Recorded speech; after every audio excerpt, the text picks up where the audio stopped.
right, everybody, welcome back to another episode of Prepper Talk Radio, radio for the ready-minded. We're super excited to be with you again.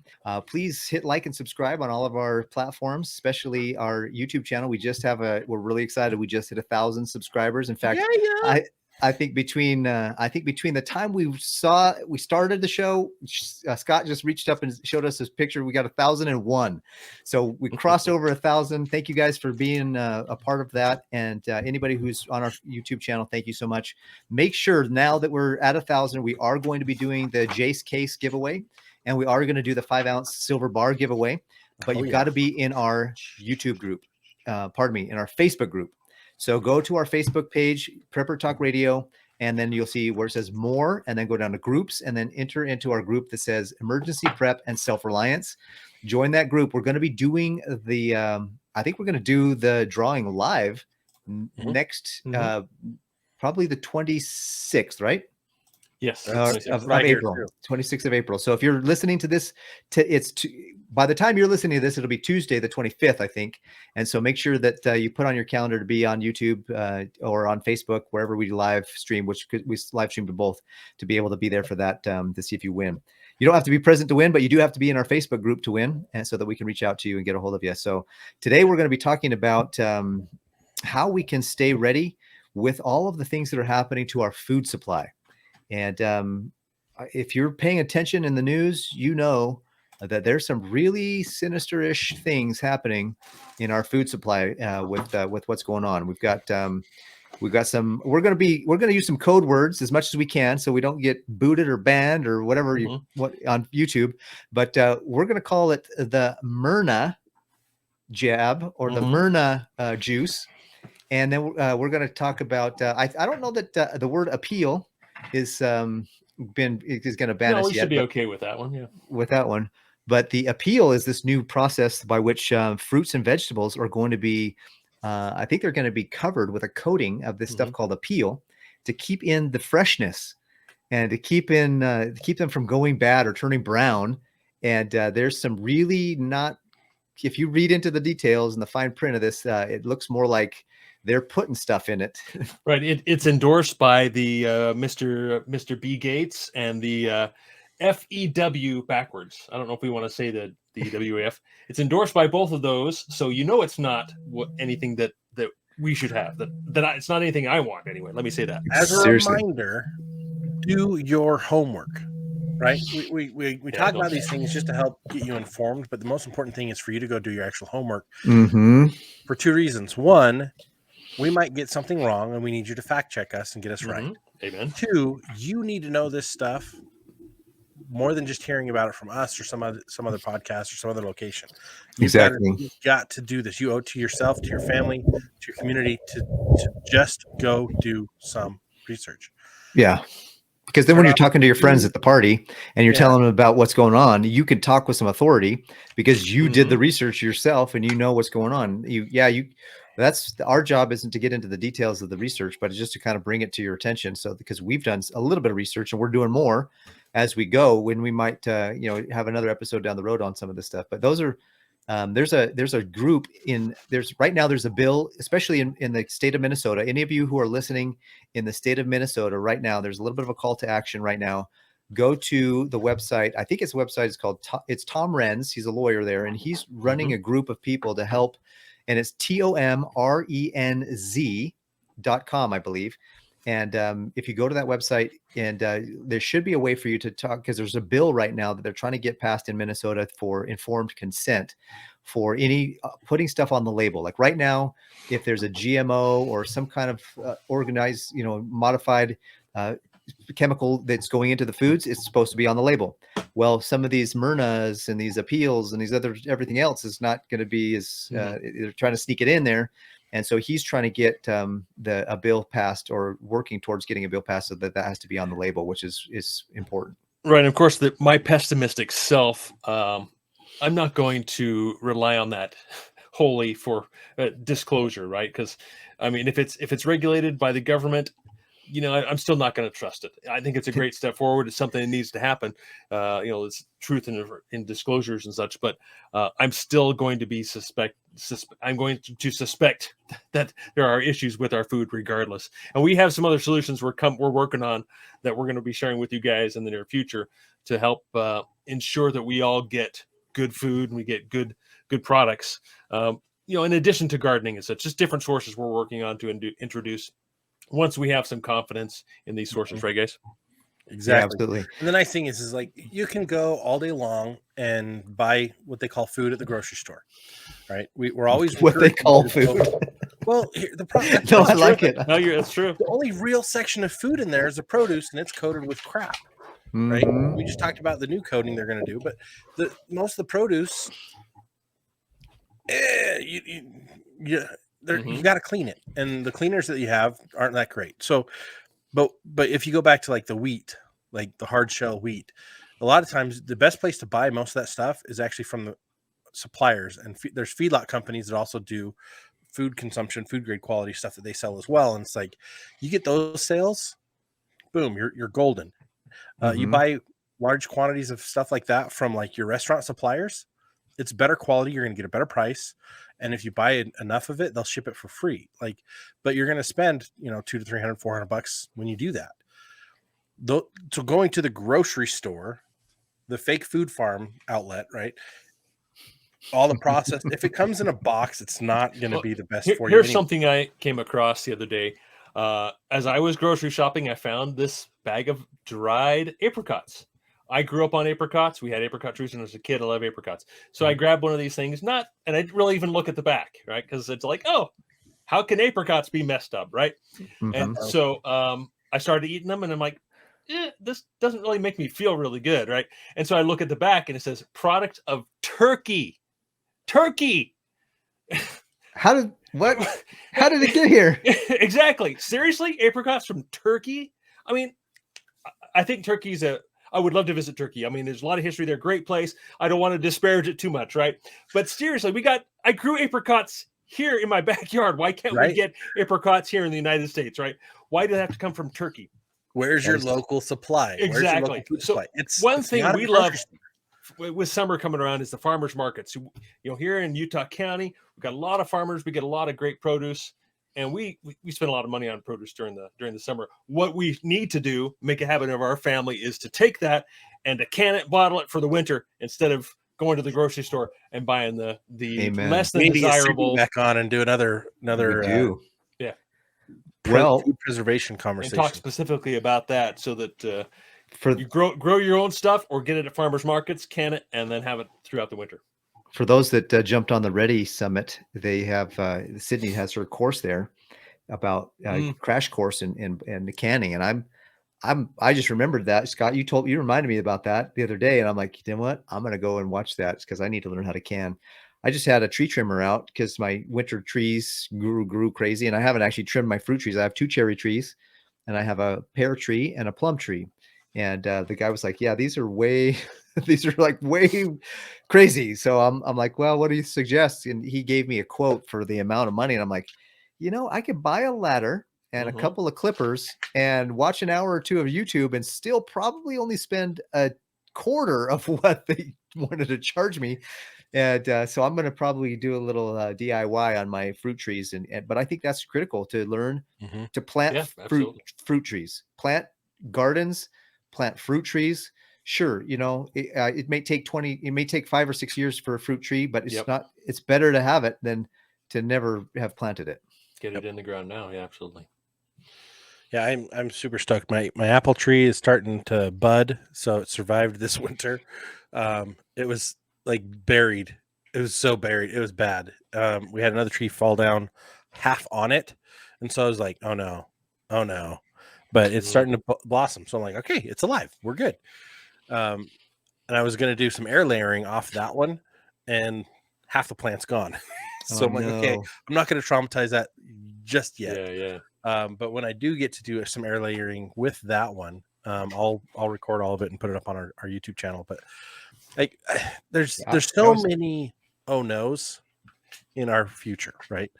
There's so many pending doomsday scenarios that are working out. Like I was out delivering packages yesterday for my day job, and we had in one day thunderstorms, rain that was filled with some kind of mud, and then we had these weird snowball hail balls. It wasn't fully hail yet, but it was very hard packed snowballs up to the size of an inch. Wow. And they were like ranging from like a quarter of an inch to a full inch. And they had these like weird little like tails, like a water droplet as it's coming down. I'm like, what? Interesting. And weird. And I took a picture. If you guys want to go see it, go look at my my Your TikTok feed on there. I'll post it in our group so people can see it on our Facebook group. But it's weird. Like we're getting weird. I'm like, is this part of the apocalypse? Like we know it's coming.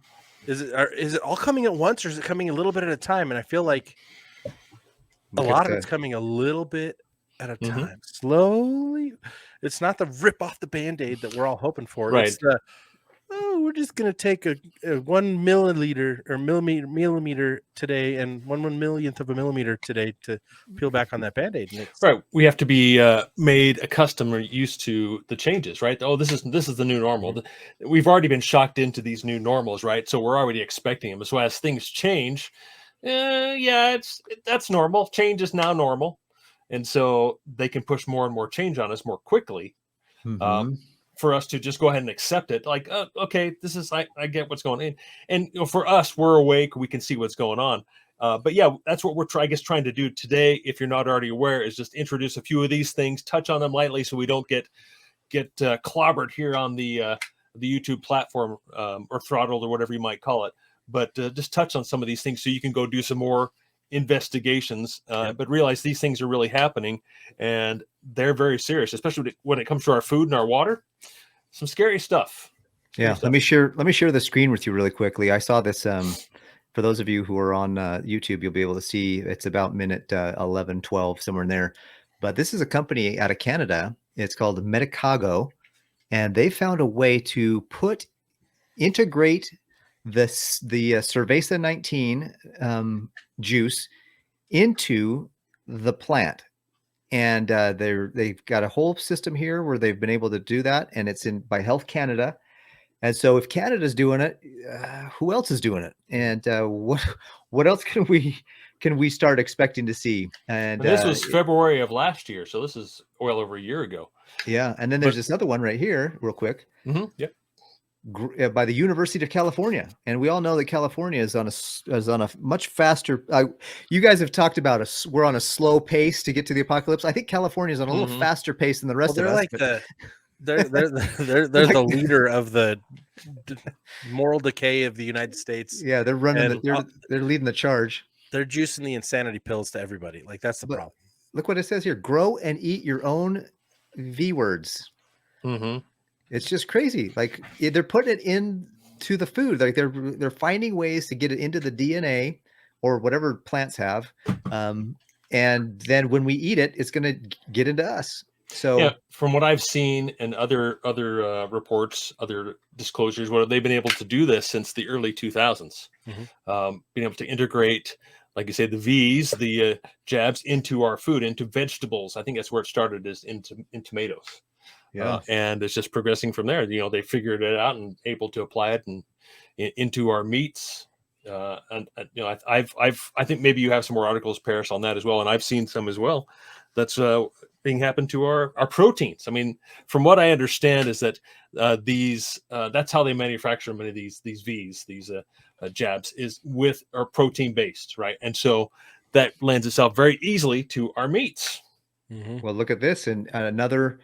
Just in the last couple of days here, we have 18,000 cattle are killed in a fire at a dairy farm in Texas.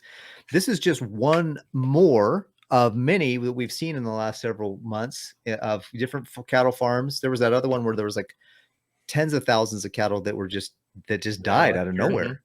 Now these are dairy cows, right? These are not beef cows, but they're dairy cows. Yep. But the idea here, though, I think with a lot of this is that you can do the research again. This is your turn to do some research. They've created lab grown meat, grown. And that's something that if they're making it, they can do it. They can put into it some stuff that we don't want to have in there.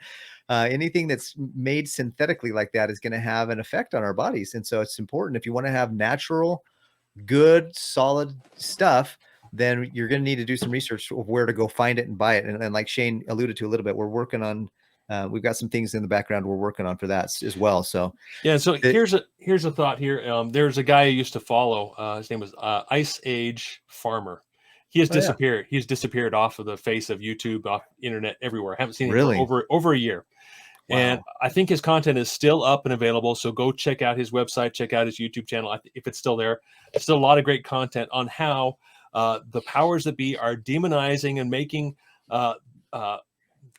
animal husbandry filthy and dirty and is dangerous and poisonous, and you got to stay away from that. And the safe food is the manufactured food, and that's where they're going. That's where they're driving all this, so that they can feed us. And it's not just about integrating, these and jabs into our food, but also about a profit, right? They can't patent. If they can't patent it, they can't make as much money on it. So they're manufacturing these types of foods, including bugs and such, which we know they're trying to feed us and integrate into our foods as well. So these store-bought foods that are packaged foods, they are likely integrating this bug meal, bug flour into some of these products as well, which we know is toxic. Yep. Yeah. Well, it goes back to November 1974 from Kissinger's speech about who controls the food controls the world. Right. Like, you control the food, you control the people. We talk about you control the money, you control the people. More you control the food, you control the people. Yeah. And that's the thing, is like, we don't, as preppers, as self-reliant people, as homesteaders, like everyone that's listening to this podcast, you're listening to it for a reason, that you want to be more self-reliant. And localizing your supply chain does that. And it also takes away the multi-layers of control from your life that don't need to be there. They're profiting, and there's no need to let them profit.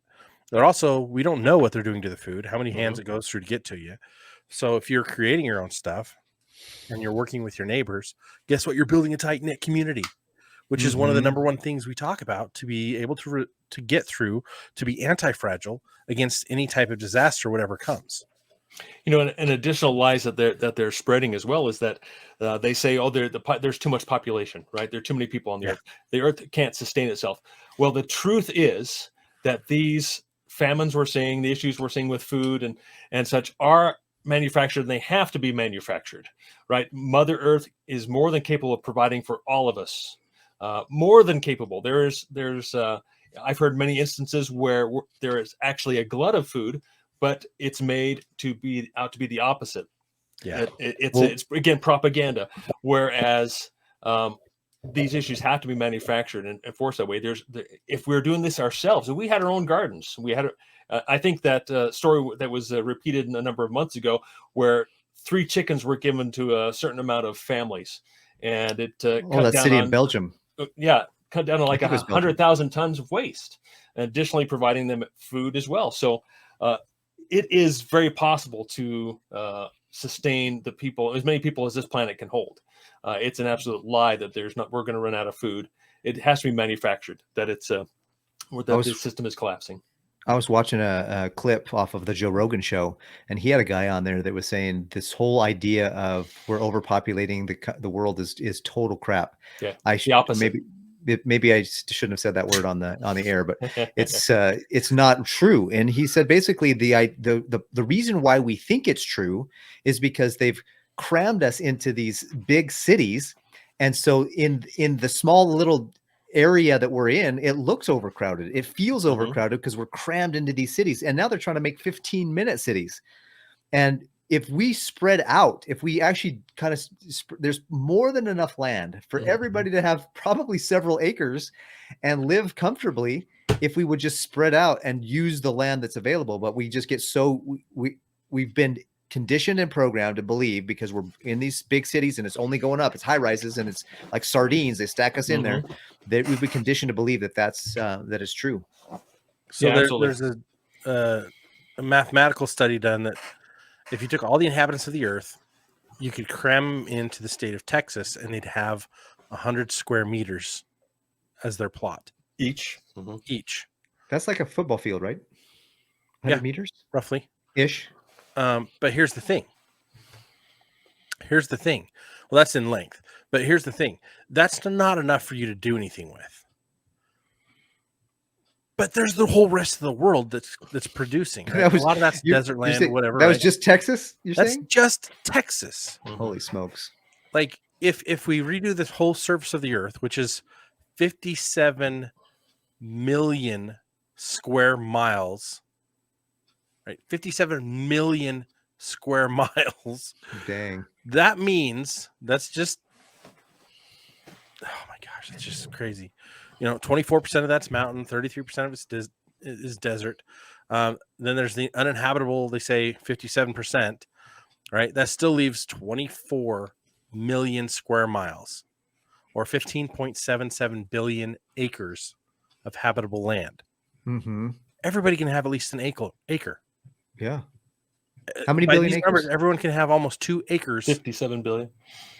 Well, there's only like 7 billion. There's like maybe 7 or 8 billion people. Yeah. That's more like 3 or 4 acres. Yes.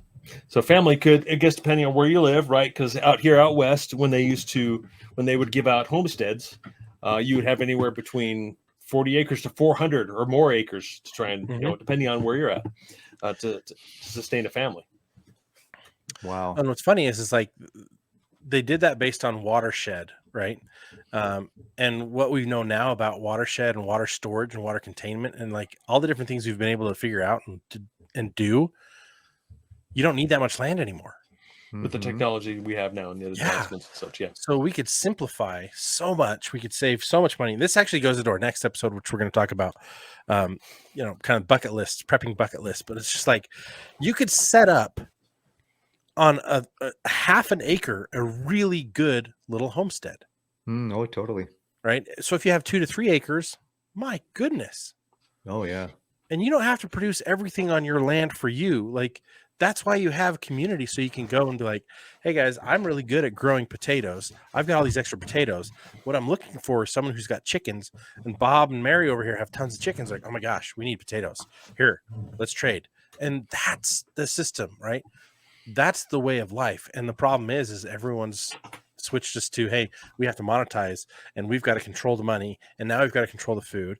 And how are you going to survive if you're not working in our system, right? Well, how am I going to watch my daily TV programming and farm at the same time? I can't do it.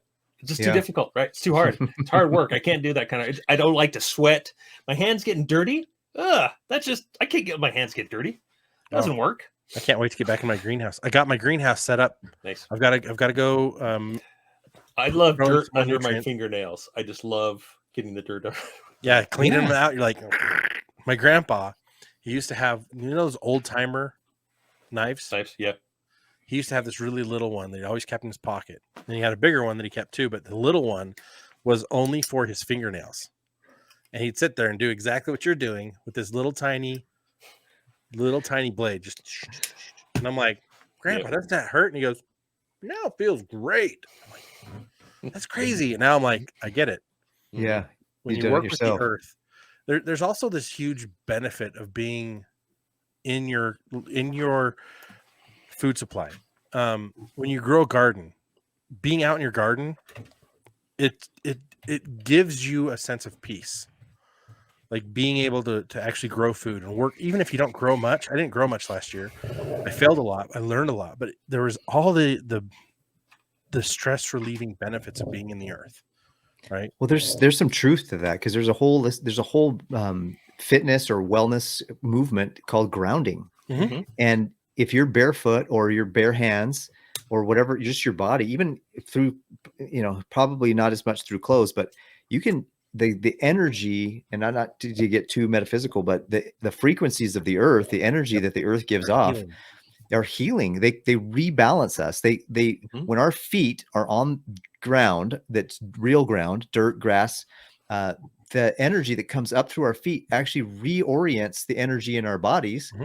Our cortisol levels go down, our stress levels, which is our stress levels, and our energy gets to the point where we're healthy, or healthier, I should say. And that really speaks to this whole idea of the food supply and the food chain. We have got to put good foods into our bodies. Part of the reason why there's so many people that are going crazy.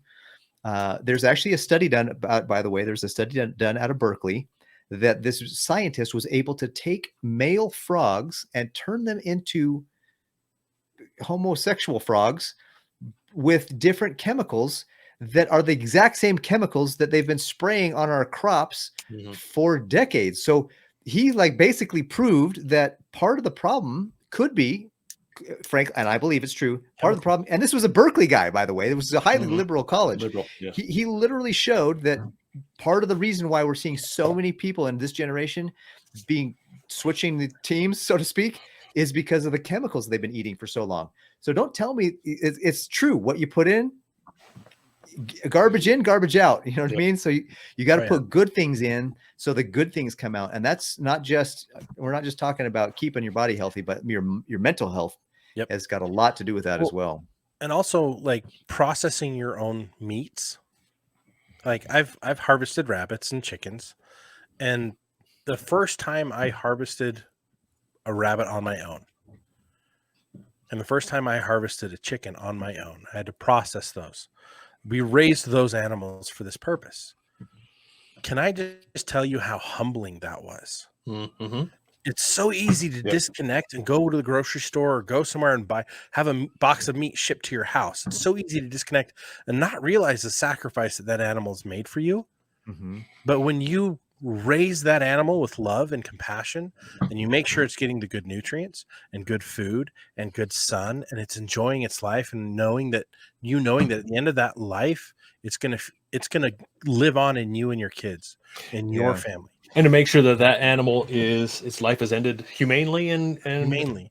I mean correctly, because obviously one of the big complaints are these huge meat factories, right? The big they call it free range chicken, and they're just inside this huge building or a huge barn, right? They're maybe not in cages, but they're walking around inside. They don't get sunlight. It's not a very great life for them, right? Whereas we can have our own chickens out in the sunlight, in the grass, in the field, enjoying life, and then put them in your garden. Their purpose. They'll take care of your bug issues. Like there's so many benefits, and it's like and they fertilize as they go, right? Like it's fantastic. Exactly. But just the feeling of gratitude, overwhelming emotion of gratitude for those animals and all since then, right? It was so profound that I really wanted to completely move off grid, and I wasn't ready at that time to completely disconnect, but I'm getting closer, and I want to. But I want to get more local. And that's the sense of urgency on that is getting bigger every year as we see more things rolling out. Like when we had the food shortages during the 2020 season, we'll call it that, right? My Corona, like all the stuff that happened from that. Oh, I can't get toilet paper in certain parts of the world. Well, yeah, you can grow your own toilet paper. It's not that hard. Yeah, I've got grow toilet paper. Yeah. Well, just before we get too far off this subject, I've got a good friend who has ducks and chickens and so forth. And he mentioned to me the other day, says, when I process an animal, he uses every single part of that animal. There's no waste, right? And I know that is also can also be the case in these large animal farms. They take the bones and they use every single bit of it for some aspect, right? Yeah. But we've been so conditioned that I only want the most lean, and we're just not used to eating things that we probably should be eating and probably getting more nutrients out of them, like making a bone broth, for example, is what my friend does. He takes that out and he'll boil it up and use every little bit of it. That's awesome. Another funny thing that I was just going to say, go ahead, Scott. I was just going to mention about eggs. If you were talking about chickens, if you look at a natural free range chicken, they're going to have eggs that are sometimes blue and brown and all different colors. And so if you think about the fact that most eggs in the supermarket are bleached white, what other chemicals are on those eggs? Well, and they're yolks as well, right? Yolks in the supermarket are very, very dull color. We buy organic eggs and they're very brightly colored yolks. And that's a big difference. Better. Oh, and much better flavor, and of course, much better for you as well. Right. We saw that study that came out about eggs, that actually eating eggs helps stop the C-19 virus, virus. Yeah. And so, and that's why one of the reasons we're seeing all these birds getting killed as well, as a side note. And yeah, sorry to interrupt. No, but it all comes back down to this. It's like the more you can be self-reliant, the more you can find things local and work with your community, the more robust of a life you're going to have. Right? Like I love to garden with my feet in the dirt. I take off my shoes and socks and I walk around because it is the whole journey of it is healing for me. Right. And then I have to go to work, and that's one different thing. But like I come home and I spend time with my family and my kids and my wife, and to be able to go down to the garden, and my kids are old enough now, I can take them down to the garden with me and work with me and not have to worry about them, eating dirt. And encourage them to get dirty, right? And encourage them to get dirty. Encourage them. Like they're going to have their own little set of things to grow. And it's like, they're going to love and care for that thing so much more. And they're going to appreciate that food when we eat it so much more because they grew it.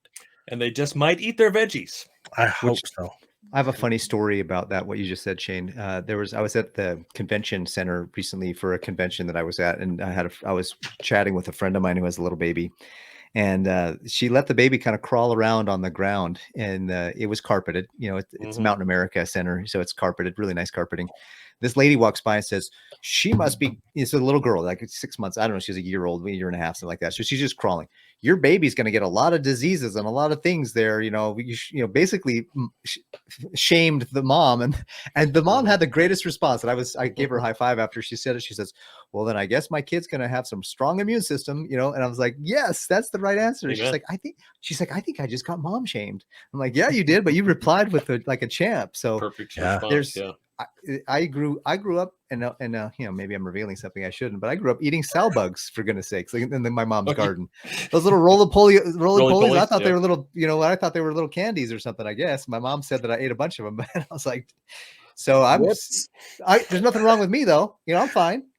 Look at the video at 31 minutes, 32 minutes. Anyways, twitching from eating all the bugs.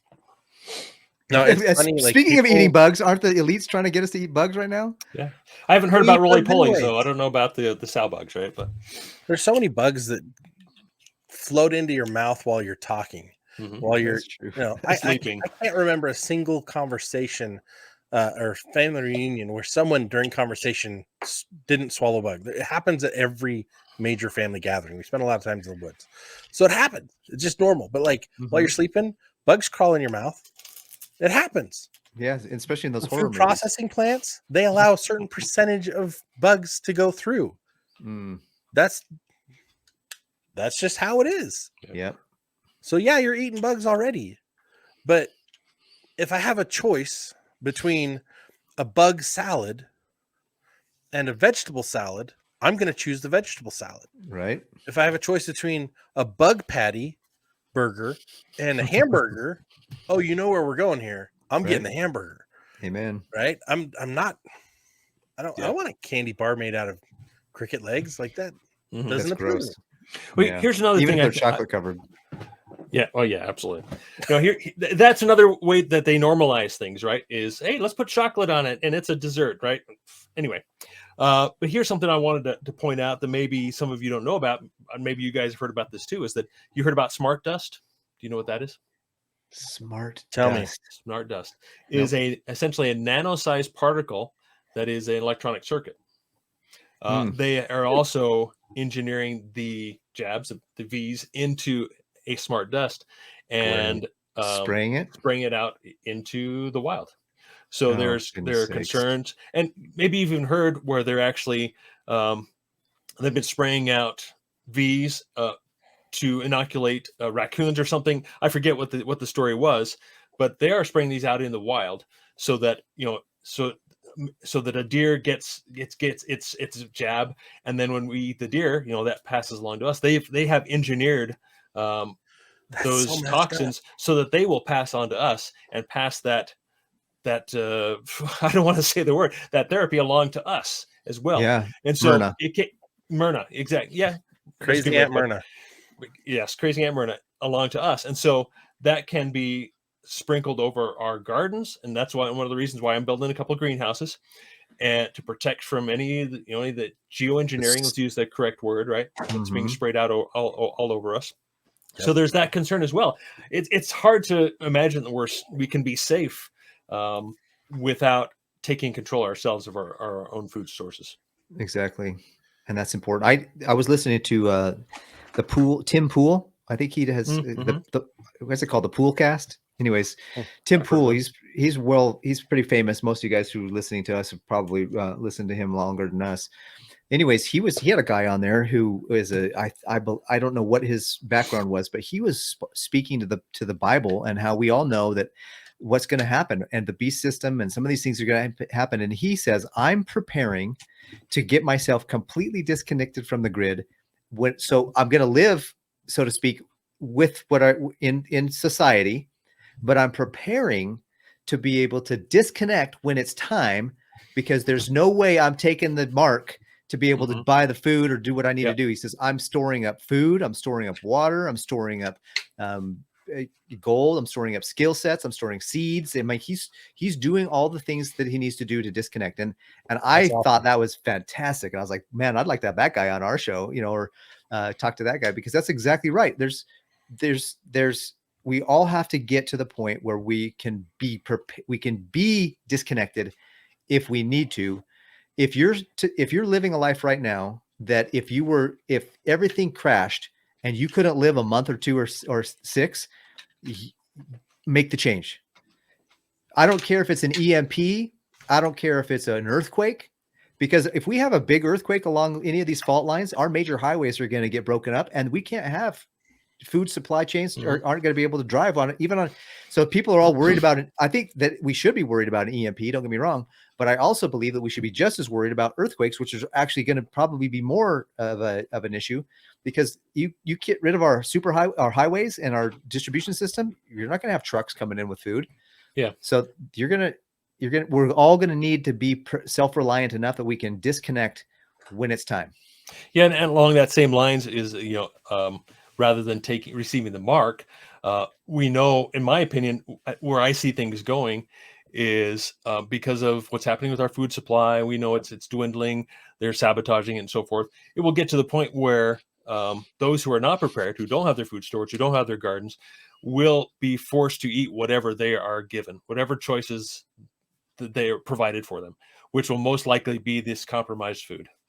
Yeah, so synthetic food. Exactly. Synthetic food, compromised food, the Myrna food, and so forth. And so at that point, if you don't have any other choice, I think you'll be in a pretty tough situation. Yeah, big time. Health-wise and otherwise. You've got to learn now to be reliant on no one. Right? Mm-hmm. I can't stress that enough. You cannot stress that enough. You have to start now. It really would have been more advantageous for you to start a decade ago. Mm-hmm. But you can start now. And I'm with you. I'm going to do the same thing, Shane. I've got my greenhouse. I'm going to keep the greenhouse growing. I'm going to keep expanding that. I'm going to get as much clean food in my life as possible. Mm-hmm. There's a big movement that's pretty cool that they do a lot of microgreens, and you can grow those in your home. Sprouting as well. Sprout them. Yeah. That's where microgreens come from, is sprouting. It's sprouting. Yeah. Right. And you can do so many different things with sprouts. So I'm like, man, it's 7 days and you've got edible sprouts. Mm-hmm. Right. Another week and now they're microgreens. And it's like, boom, you could have an endless supply of this. You get some rabbits in the backyard in a hutch, worst case scenario. You could feed them the microgreens. You can eat the microgreens. They give you the fertilizer. You use the fertilizer on the next batch of microgreens, right? And you create your own circle of life, circle of food, and all the things you need and want are right there. Mm-hmm. You don't have to leave. I just bought a course on how to make microgreens, and the guy actually says at the end, if you're interested, I'll tell you how you can go market these microgreens you're growing and make some extra income. Which course is that? Whose is that? His name is is it Bohm Treasy? Yeah. I've been talking to him to have him on the show. Should we have him on the show? Oh, I think we should. I bought his course. Bohm Treasy? Of course. Yeah, he's a good dude. Awesome. I'll get him on the show. Cool. Yeah, get him on the show. That'd be awesome, because maybe we can get a discount code for other people that enjoy the course. Yeah. And I plan on taking it and going through it and giving a report. Well, So he's a good dude too. He has his own chickens, like, and he shows how, like, after he cuts the microgreens off and sells the microgreens to the local restaurants, he takes the leftover and just throws it into the field, and his chickens all run to it, and they're like, they go crazy over it. and I've they seen go his videos. crazy. It's like drugs, right? They're just so excited. Like, oh, Yeah. here comes it's Real the food. best food that they're going to get. It's just chock full of nutrients. Yeah. And then they turn around and create fantastic Better eggs. They and have better meat. longer, better quality of life. And then he takes what they make and uses that as fertilizer, right? And there's so many different things you can do. Cool. And he's got his own small little homestead, Little ecosystem Mhm. there, right? little Yeah. ecosystem. And that's what we can do. Like, if you go back to the whole Texas argument that, hey, 100 meters in Texas, okay, now let's go a full acre. And that's the thing, is like, you look at the size of your family, Shane, you'd have 8 acres, right? Oh, it's an acre per person. Yeah, that's It's an true. acre You don't per even person. need that. Right? You don't need all that. But really, if you group it down by family, okay, everybody gets 2 acres. And then you still Mhm. have wild land and other fun stuff to go explore and enjoy. But your neighbors aren't right on you, and you've got space, and you can still have like a town center where they do your pop-up tents on Tuesday, and everyone sells their extras. Mm-hmm. Right? We could have those communities again. And that's, honestly, I hear the stories from my grandparents who are now passed on. Like, I heard the stories growing up, what it was like living where they actually take their harvest in and sell it, and then other people would buy it locally, That's so cool. and they'd buy their stuff. And I was just like, wow, that's so cool. Yeah, And that was their normal. Compare that to Yeah. our normal now. Very different normals, right? And my grandma used to always complain about how low quality the food was in the produce section of the store. She's like, it's not as good as the market. The farmer market always has the best stuff. And it's competitively priced, and it's always going to be organic. And you can use Goldbacks at the farmer's market. In many cases. Hey, just wanted, before we end here, I wanted to, I guess, just say one last thing is, I think it's time to pick up the pace, right? So there's, when I think about when I'm hiking, there's different, I hike at different paces, right? There's the comfortable pace where I'm not breathing very hard. I'm just enjoying looking around. And then there's the kind of the uncomfortable pace. And then there's the very uncomfortable pace where I'm just pushing really hard, and I want to step back. I want to say, oh, I want to slow down to at least get to the uncomfortable pace, right? I am trying to push myself in that very uncomfortable pace, that range, in with my exercise, with my preps, everything I'm trying to do. I think it's time to be at least in the uncomfortable range. If you're comfortable, you're probably not doing enough. That's my opinion, right? So it's just my advice, my admonition, call it that, to push yourself to where you're either uncomfortable or very uncomfortable in your pace of preparing, as well as, you know, your fitness and levels as well. So, amen, brother. Scott, any last words from you, Scott, before we close it out? You're on mute, bro. Yeah, you're muted. Something happened. There we go. Right. Pick up the pace. I amen to what Shane said. Pick up the pace. Get uncomfortable now. It'll make life more comfortable tomorrow. Amen. Yeah, don't put off today to tomorrow with the things that you can do today. I just want to close this off then. Thanks so much for listening. Thanks for being a part of our show.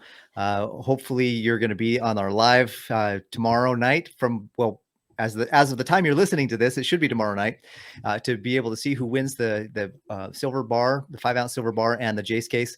Also, just kind of some things coming up here pretty soon. If you want to go to the SHTF event, go to our go to SHTF events. That's SHOOTAH, SHTFevents.com. And if you check out with code Prepper Talk, you'll get a 15% off for the tickets to the SHTF event that's coming up May 20th.